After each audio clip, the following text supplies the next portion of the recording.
Hi, this is Mario with Mario's Math Tutoring.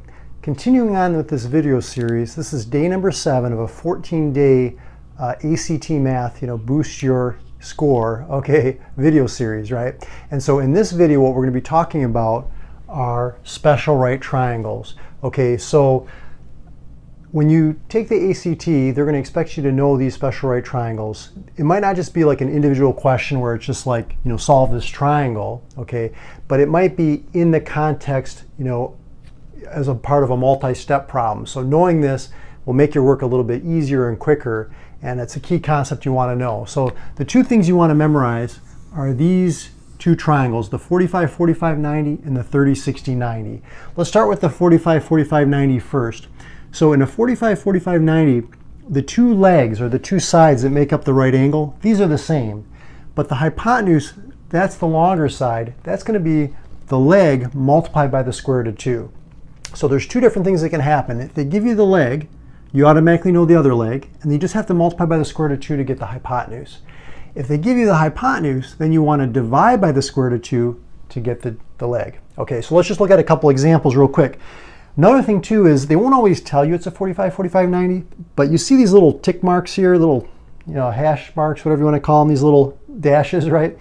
That tells you that these two sides are congruent, which means it's an isosceles triangle. If this is a right angle, then you automatically know that those base angles are congruent and they're both going to be 45 degrees.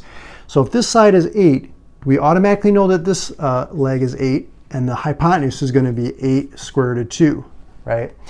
Whereas in this one, again, you can see these marks mean that the two angles are the same, and because this is 90, these have to both be 45. Okay, all the angles have to add up to 180. So if the hypotenuse is given, we have to then divide by the square root of 2 to get back to the leg. So 10 divided by the square root of 2, we don't want the square root in the denominator, so we have to rationalize by multiplying by square root of 2 over square root of 2, the same thing that's in the denominator. Square root of 2 times square root of 2 is square root of 4, which is just 2, and we get 10 square root of 2 divided by 2. The 10 and the 2 you can reduce to 5 square root of 2. So both the legs here are going to be 5 square root of 2. Okay, the second triangle that they really want you to understand, is the 30, 60, 90 triangle.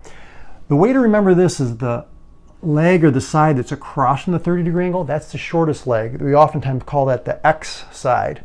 The one that's across from the 60-degree angle, that's the longer leg. We call that the X square root of 3 side. And then the one across from the 90-degree angle, that's the hypotenuse, that's the longest side, that's the 2x side. So if you remember those ratios, it'll be easy to solve for the missing ones. So I'll show you what I mean. So see how they're giving us the hypotenuse? See across from the right angle, 20? That's the 2x side. So to get back to the 1x side, we just have to divide by 2, so x is 10. To get from the x side to the x square root of 3 side, we just have to multiply by square root of 3. That's 10 square root of 3. It's not too bad, right? Let's look at another example. Here, they're giving us the side across from the 30-degree angle. That's the x side, that's 5. So if we double it, we get 10. Or if we multiply by the square root of 3, we get the longer leg, 5 square root of 3. Now the toughest one, this is the one that gives students the most challenge, but it's not that bad if you recognize the triangle here, these ratios. Here they're giving us the x square root of 3 sides. To go back to the x side, we have to divide by the square root of 3. Okay, so to divide by the square root of 3, we don't want that square root in the denominator. Just like this problem we did over here, we have to rationalize by multiplying by square root of 3 over square root of 3, the same thing that's in the denominator here. So that gives us 9 square root of 3. Square root of 3 times square root of 3 is square root of 9. Square root of 9 is 3, and then the 9 and the 3, you can reduce those, and that's just going to give us 3 square root of 3.